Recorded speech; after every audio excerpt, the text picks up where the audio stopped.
کے لیے خیار کی شرط لگائی گئی، مثلاً بائع نے مال بیچا، اپنے لیے خیار شرط رکھا، یا مشتری نے خریدا، اپنے لیے خیار شرط رکھا، تو جس کے لیے خیار کی شرط لگائی گئی ہے اس کو حق حاصل ہے کہ مدت کے اندر چاہے بیع کو فسخ کر دے، اور یہ بھی حق حاصل ہے کہ مدت کے اندر بیع کو جائز کر دے۔ ٹھیک ہے، فسخ کر دیا تو فسخ ہو جائے گا، جائز کر دیا تو نافذ ہو جائے گا۔ فَإِنْ أَجَازَ بِغَيْرِ حضرت صاحب ہی، اپنے ساتھی یعنی مد مقابل کی غیر موجودگی میں جائز کر دیا تو جائز ہے۔ خیار بائع کے لیے تھا، مشتری کی غیر موجودگی میں جائز کر دیا تو بیع جائز ہو گئی، نافذ ہو گئی۔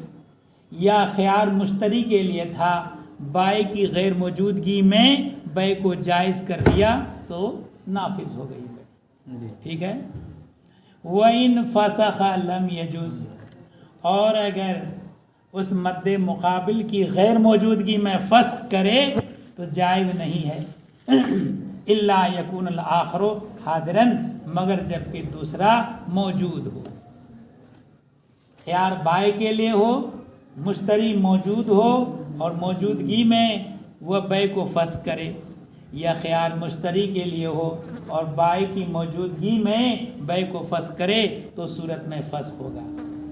عند ابی حنیفہ و محمد، امام ابو حنیفہ اور امام محمد کے نزدیک، وقال ابو یوسف یجوز، اور امام ابو یوسف فرماتے ہیں جائز ہے، یعنی غیر موجودگی میں بھی فسخ کرے تو جائز۔ وہو قول الشافعی، اور یہی امام شافعی کا قول بھی ہے۔ وَالشَّرْطُ هُوَ الْعِلْمُ، دیکھو اوپر جو بیان کیا کہ اگر غیر موجودگی میں جائز کرے تو جائز، تو چونکہ جائز ہو جاتا تو اس میں کوئی زیادہ پیچیدگی نہیں ہے۔ پیچیدگی یہاں ہے کہ غیر موجودگی میں اگر فسخ کیا تو فسخ نہیں ہوگا۔ ٹھیک ہے نا، ہاں، تو یہاں غیر موجودگی سے مراد ہے اس کا مدت کے اندر علم میں نہ لانا۔ ٹھیک ہے نا، یعنی بیع کو فسخ کر دیا اور خیار بائع کے لیے تھا، اور بائع نے بیع کو فسخ کر دیا، مشتری کو پتہ ہی نہیں چلا، اور مدت گزر گئی اس کے باوجود بھی معلوم نہیں، تو صورت میں یہ بیع نافذ ہو، یعنی فسخ کرنے کا اس کا اعتبار نہیں ہوگا۔ اور ایسی خیار مشتری کے لیے تھا، اس نے مدت کے اندر بیع کو فسخ کر دیا، بائع کو پتہ ہی نہیں چلا اور مدت پوری نکل گئی، تو اس صورت میں یہ فسخ صحیح نہیں ہوگا۔ ٹھیک ہے، ہاں، تو گویا کہ یہاں جو موجودگی بتائی گئی ہے، حقیقتاً وجود اس کا ضروری نہیں ہے فسخ کے وقت، بلکہ اس کا علم میں لایا جانا یہ ضروری ہے۔ تو علم میں لانے کو تعبیر کیا ہے کس سے؟ حضور، یعنی حضرت سے، موجود ہونے سے۔ حضرت سے، حضرت والا نہیں ہے یہاں، حضرت سے موجودگی ہے نا۔ تو اب جو ہے اس کی موجودگی سے تعبیر کیا ہے، استعارہ کیا بطور، ہے نا۔ چلو عبارت دیکھ لو۔ وَالشَّرْطُ هُوَ الْعِلْمُ، یہاں جو شرط ہے فسخ میں علم شرط ہے۔ وَإِنَّمَا كَنَا بِالْحَضْرَةِ عَنْهُ، البتہ حاضر ہونا بول کر کے اس سے کنایا کیا ہے، بطور کنایا مراد لیا ہے علم کو، کیونکہ یہ لازم ہے، جب حاضر ہوگا تو معلوم ہوگا ہی، ہے نا۔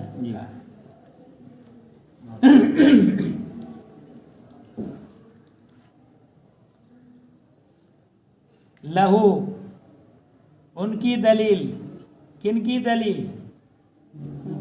امام ابو یوسف کی دلیل کہ جناب اس کے علم میں لائے بغیر بھی فسخ ہو جائے گا، یعنی اس کی غیر موجودگی میں فسخ کرے تب بھی ہو جائے گا۔ کیوں کہ ان کا کہنا یہ ہے کہ جب اس کے لیے خیار دیا گیا ہے تو فسخ پر تو اپنے ساتھی کی جانب سے فسخ پر مسلط ہی کیا گیا ہے، فسخ کرنے پر مسلط ہی کیا گیا ہے اس کو، تو ایسے کام کو اس نے انجام دیا جس پر اس کو مسلط کیا ہے اپنے مد مقابل کی جانب سے۔ خیار بائع کے لیے ہے، مشتری کی جانب سے فسخ کرنے پر مسلط کیا گیا، خیار مشتری کے لیے ہے تو بائع کی جانب سے فسخ کرنے پر مسلط کیا گیا۔ جب مسلط کیا ہی گیا اس کی جانب سے فلا یتوقف علی علمہ، لہذا اس کے علم پر موقوف نہیں ہوگا، جیسے کہ جائز کرنا اس کے علم پر موقوف نہیں ہے۔ وَلِهَذَا لَا يُشْتَرَطُ رِضَاهُ، اس لیے اس کی رضامندی بھی شرط نہیں ہے۔ بائع فسخ کرتا ہے، فسخ سے مشتری راضی نہیں ہے تب بھی فسخ ہو جائے گا، اس کی رضامندی شرط نہیں۔ یا مشتری کے لیے خیار ہے، بائع راضی نہیں ہے اور مشتری فسخ کرے تب بھی فسخ ہو جائے گا۔ وَصَارَ كَالْوَكِيلِ بِالْبَيْعِ، یہ ہو گیا وکیل بالبیع کی طرح، ٹھیک ہے جی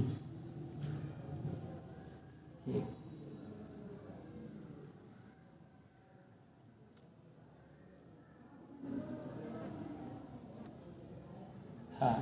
تو اب وکیل کسی کو بنایا گیا، اب وہ وکیل خرید و فروخت کرتا ہے تو موکل کی جانب سے اس کو مسلط ہی کیا گیا ہے، جب بیع کرے بیع کو فسخ کرے، بیع بھی کرے بیع کو جائز بھی کر سکتا ہے، بیع کو فسخ بھی کر سکتا ہے، خیار شرط پر خریدا اس کو جائز کر دے یا فسخ کر دے، دونوں ہو جاتا ہے۔ کیوں کہ موکل کی جانب سے اس کو مسلط ہی کیا گیا اس پر۔ تو سارا کل وکیل بالبیع، وکیل بالبیع کی طرح ہو گیا۔ وَلَهُمَا، اور طرفین کی دلیل یہ ہے کہ انہ تصرف فی حق الغیر، یہاں فسخ کرنا غیر کے حق میں تصرف کرنا ہے، اس لیے کہ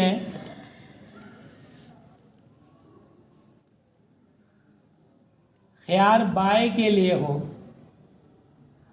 خیار بائع کے لیے ہو تو مشتری نے قبضہ کر لیا ہے مبیع پر بائع کی اجازت سے، ٹھیک ہے، اور وقت نکل گیا، انہوں نے کہا کہ بھی وقت نکل گیا اب تو بیع کو انہوں نے فسخ نہیں کیا لہذا کھانے کی چیز ہے چٹ کر گیا مشتری، یا کوئی مال تھا بیچ لیا، بائع کرا کہ بعد میں ہم نے فسخ کر دیا تھا، اب بیچارہ کہاں سے لا کے دے، ہضم کر چکا ہے یہ بیچ لیا تو کہاں ڈھونڈے گا، تو اس صورت میں اب اس کے اوپر تاوان کی غرامت لازم آ جائے گی، تاوان لازم آ جائے گا، قیمت کا ثمن نہیں لازم ہوگا، ٹھیک ہے نا، کہ بیع کو فسخ کر دیا معدوم ہونے کے بعد اب جواز بھی نہیں ہو سکتا، دوبارہ بیع بھی نہیں ہو سکتی، تو اب جو ہے معدوم کی بیع نہیں ہو سکتی، تو اب کیا کرنا پڑے گا کہ اس نے مبیع کے مال کو ہلاک کر دیا ہے تو تاوان ادا کرے،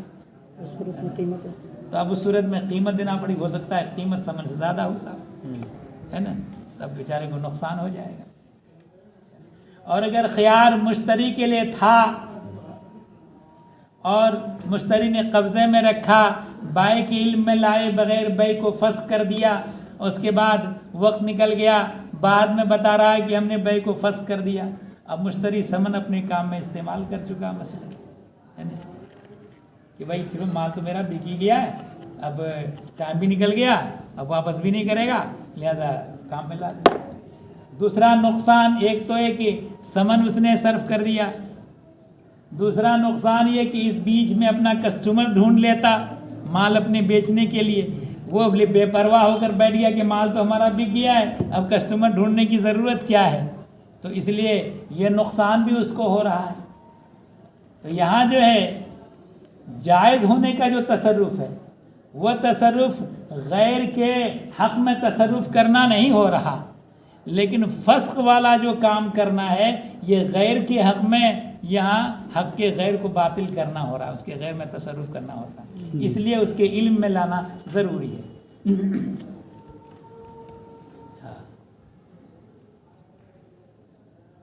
تو کہا کہ طرفین کی دلیل یہ ہے کہ تصرف کرنا ہے غیر کے حق میں، اور وہ ہے عقد کو رفع کرنے کا حکم، ولا یارا انل مضرتی، اور یہ فسق ضرر سے خالی نہیں ہوتا عام طور پر. کیوں؟ لأنہ اساہ یعتمد تمام البیع سابق، کہ بسا اوقات بیع سابق کے تام ہونے پر اعتماد اور بھروسہ کر لے گا. فیتصرف فیہ، تو اس میں تصرف کر لے گا مبی میں، کون؟ مشتری.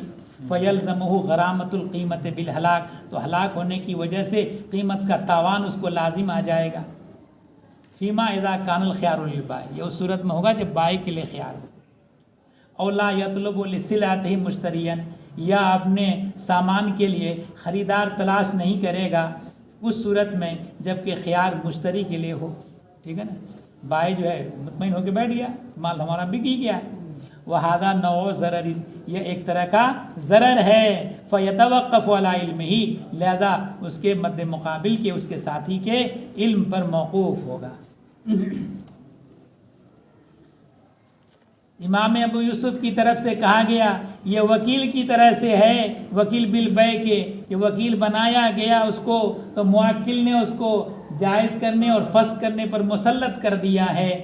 تو اس کے بارے میں امام اعظم فرماتے ہیں کہ وکیل کی طرح نہیں، عزل وکیل کی طرح ہے، کہ موکل نے وکیل کو معزول کر دیا تو ضروری ہے کہ وکیل کو معزول ہونے کا علم بھی ہو. اگر علم نہیں ہوا، مال خرید لیا تو موکل کا مال قرار دیا جائے گا، ہے نا. اس لیے کہ وہ اعتماد کیے بیٹھا ہے کہ ہمیں تو وکیل بنایا گیا لہذا خرید لو، اور اس کو اس بات کا علم نہیں کہ مجھے معزول کر دیا گیا ہے. تو اس صورت میں یہ کیا ہو، جب تک عزل کا علم نہ ہو وکیل کو، اس صورت میں اگر خریداری ہو گئی علم سے پہلے تو وہ خریداری کس کے لیے قرار پائے گی؟ موکل کے لیے.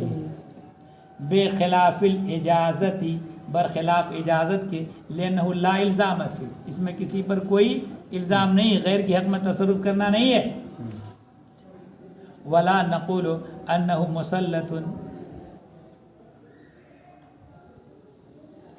یہ جو کہا گیا کہ بائع کے لیے خیار ہے تو مشتری کی طرف سے اس کو مسلط کیا گیا ہے. مسلط کیسا؟ مسلط کرنا غیر کو اس صورت میں ہوتا ہے جب وہ خود کام کر سکے. خیار بائع کے لیے ہے، مشتری بائع کو فسخ کر ہی نہیں سکتا، جس کا خود مالک نہیں دوسرے کو اس پر مسلط کیسے کر دے گا؟ لا تسلیط فیما لا یملکہ المسلط، تسلیط اس چیز میں نہیں ہوتی جس کا مسلط کرنے والا خود مالک نہ ہو. اور یہاں خیار بائع کے لیے ہے تو مشتری کو تو فسخ کرنے کا اختیار ہی نہیں ہے. جب خود فسخ کرنے کا اختیار نہیں ہے تو فسخ پر دوسرے کو مسلط کیسے کر سکتا ہے؟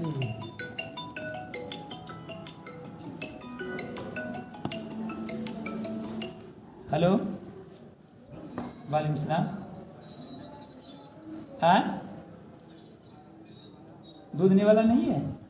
اچھا، ارے وہ سب دوسرے کمرے میں بیٹھے ہوں گے، آواز نہیں پہنچے، میں فون کرتا ہوں جی. ارے تو کبھی فون آپ کے پاس فون ہو دوسرا نمبر لگا دیا کیجیے. اچھا ٹھیک ہے، میں سوئچ آف ہے. ارے تو وہاں نیچے جو دکان والے ہیں نا، یا نیچے مؤذن کو کہہ دیجیے وہ اوپر پہنچا دیں. ہاں، برابر میں جو کمرہ ہے نا، یہ تو دکان والے ہیں اور ایک مسجد کے اندر ہے مؤذن، ان سے کہہ دیجیے ہاں کہ اوپر دودھ کو پہنچا دیجیے، یا اوپر آواز دے کے بولے کہ وہ چلے جائیں گے اوپر. ٹھیک، یہ سب اصل میں سب اسی چلا کے بیٹھ گئے ہیں. اب وہ دودھ والا باہر سے کھٹکھٹا رہا ہے تو سن ہی نہیں رہے. ہاں چلو، کہاں پہنچ گیا ابھی؟ ولا نقول انہ مسلط، اور ہم یہ نہیں کہتے کہ وہ مسلط ہے. کیف یقال ذلک، یہ بات کیسے کہی جا سکتی ہے؟ وہ صاحبہ لا یملک الفسخ، حالانکہ اس کا مد مقابل ساتھی خود فسخ کرنے کا مالک نہیں. ٹھیک ہے. ولا تسلیط فی غیر ما یملکہ المسلط، تسلیط اس چیز میں نہیں ہوتی جس کا مسلط کرنے والا خود مالک نہ ہو. ولو کان فسخ فی حال غیبت صاحبہ وبلغہ فی المدت، اپنے ساتھی کی غیر موجودگی میں بے کو فسخ کر دیا اور مدت کے اندر اندر اس کو خبر پہنچ گئی، تم الفسخ لحصول العلم بھی، تو فسخ تام ہو گیا علم حاصل ہونے کی وجہ سے وقت کے اندر اندر۔ ولو بلغہ بعد مضی المدتی، اگر مدت گزر جانے کے بعد اسے خبر پہنچی، تم العقد بمضی المدتی، تو مدت گزر جانے کی وجہ سے علم سے پہلے تو عقد تام ہو گیا، قبل الفسخ، فسخ سے پہلے عقد تام ہو چکا ہے۔ بات ختم۔ قال واذا مات من له الخيار، جس کو خیار تھا اس کی موت واقع ہو گئی، مثلا خیار بائی کے لیے تھا، بیچارہ مر گیا، یا مشتری کے لیے خیار تھا اور مدت کے اندر اندر مر گیا، تو اذا مات من له الخيار بطل خیارہ، اس کا خیار باطل ہو گیا، بے لازم ہو جائے گی۔ ولم ينتقل الى ورثته، اس کے وارثین کی طرف خیار منتقل نہیں ہوگا۔ وقال الشافعی یورث عنہ، اور امام شافعی یہ فرماتے ہیں کہ وراثت جاری ہوگی۔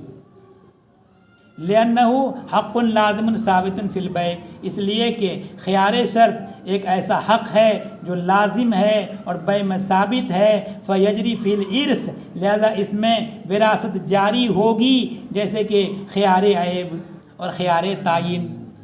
مشتری نے مال خریدا، خریدنے کے بعد اس کی موت ہو گئی، وارثی نے دیکھا کہ ارے بہت بڑا عیب ہے اس مال میں، تو اس صورت میں مشتری کے وارث کو حق حاصل ہوگا کہ وہ مال واپس کر دے، تو خیار عیب تو منتقل ہوتا ہے مورث سے وارث کی طرف، اور ایسے ہی خیار تعین۔ خیار تعین کا مطلب یہ ہوا کہ تم مسئلہ پہلے پڑھ چکے کہ ایک چیز خریدی دو چیزوں میں سے، یہ ان دونوں میں سے ایک کو میں نے خریدا، لیکن مجھے اختیار رہے گا کہ 3 دن کے اندر میں جس کو چاہوں لے لوں، ایسے 3 تک بھی بیع جائز، ان تینوں میں سے جس کو چاہوں لے لوں، 4 ہو تو بیع ناجائز، پہلے گزر چکا نا۔ تو اس صورت میں یہ جو تعین کا خیار ہے وہ مشتری کو حاصل ہے کہ مبی ان میں سے ایک ہے، مگر یہ والا مبی کہ یہ والا مبی متعین کرنے کا خیار کس کو ہے؟ مشتری کو۔ تو مشتری نے مال خریدا، 2 چیزوں کو لے گیا، یہ کہہ کر کہ ان دونوں میں سے ایک کو ہم اتنے ثمن میں ہم نے خریدا، اور اس بیچ میں بیچاری کی موت ہو گئی تعین کرنے سے پہلے، تو اب وارث متعین کرے گا ان میں سے کہ کس کو لینا ہے۔ تو خیار تعین مورث سے وارث کی طرف منتقل ہے، تو وہ جیسے خیار عیب منتقل، خیار تعین منتقل، تو ایسے خیار شرط بھی منتقل۔ ولنا، اور ہماری دلیل یہ ہے کہ ان الخیار لیس الا مشیت و ارادۃ، خیار نہیں ہے مگر مشیت اور ارادہ۔ خیار کس کو کہتے ہیں؟ چاہنا اور ارادہ کرنا، کہ اس کا ارادہ کر رہے ہو کہ اس کا ارادہ کر رہے ہو، ٹھیک ہے؟ بیع کو جائز ہونے کا ارادہ کر رہے ہو کہ بیع کو فسخ ہونے کا ارادہ کر رہے ہو، ہے نا؟ تو خیار کیا چیز ہے؟ مشیت اور ارادہ ہے، اور یہ ہے از قبیل عرض، اور عرض جو ہے وہ انتقال نہیں ہوتا ایک مکان سے دوسرے مکان کی طرف، ٹھیک ہے نا؟ جواہر کا تو انتقال ہو جاتا ہے، اس کو اٹھا کے وہاں رکھ دو، یہ موبائل یہیں رہ جائے، اس کی رنگت وہاں چلی جائے، ممکن ہی ہے نا؟ آدمی دوڑ رہا ہے، ٹھیک ہے نا؟ آدمی ادھر رہ جائے، اس کی دوڑ الگ ہو جائے، ادھر ہو ہی نہیں سکتا، تو عرض کا انتقال نہیں ہو سکتا۔ تو یہ جو خیار ہے مشیت و ارادہ ہے، یہ از قبیل آراز ہے، لا یتصور انتقال، اس کا انتقال متصور نہیں ہے۔ والارث فیما یقبل الانتقال، وراثت اسی چیز میں جاری ہوتی جو انتقال کو قبول کرے، ایک کی ملک سے دوسرے کی ملک میں چلا جائے، اس میں ہے خیار، وراثت، خیار نے وراثت۔ تو کہا کہ بے خلاف خیار العیب ہے، تو کہیں کہ سب خیار عیب میں تو پھر ایسا ہوتا ہے، تو کہا کہ معاملہ کیا ہے برخلاف خیار عیب کے؟ لأن المورث استحق المبی سلیما، کہ مورث جس کی موت ہو گئی وہ صحیح سالم مبی کا حقدار ہوا تھا، حقدار ہوا تھا صحیح سالم کا، وارث کو پہنچ رہا ہے عیب دار، تو ایسے ہی وارث بھی حقدار ہوا ہے صحیح مبی کا، اور جب نکلا ہے عیب دار تو نئے سرے سے اس کو خیار ملا، خیار عیب، اس کو وارث کو، ٹھیک ہے. فاما نفس الخیار لا یورث، نفس خیار میں وراثت جاری نہیں ہے، نئے سرے سے اس کو خیار ملا ہے، چونکہ صحیح سالم مال کا اپنے مورث سے حقدار بنا ہے بطریق وراثت. وخیار التعین یثبت للوارث ابتداء، اور خیار تعین یہ ابتداء وارث کے لیے ثابت ہوتا، کیونکہ مورث نے خریدا، خیار تعین اپنے لیے نہیں رکھا، اور ایسی صورت میں اب وہ بیچارہ مر گیا، ان دونوں میں سے ایک کا مالک ہوا، کس کا مالک متعین نہیں، تو وارث جو اپنے مورث سے وہ جس چیز کا وارث بنا وہ مبی بائے کی ملک کے ساتھ مخلوط ہے، خلط ہے، تو خلط سے الگ کرنے کے لیے اس کو خیار حاصل ہو گیا نئے سرے سے. تو خیار التعین یثبت للوارث ابتداء ثابت ہوتا ہے، کیوں؟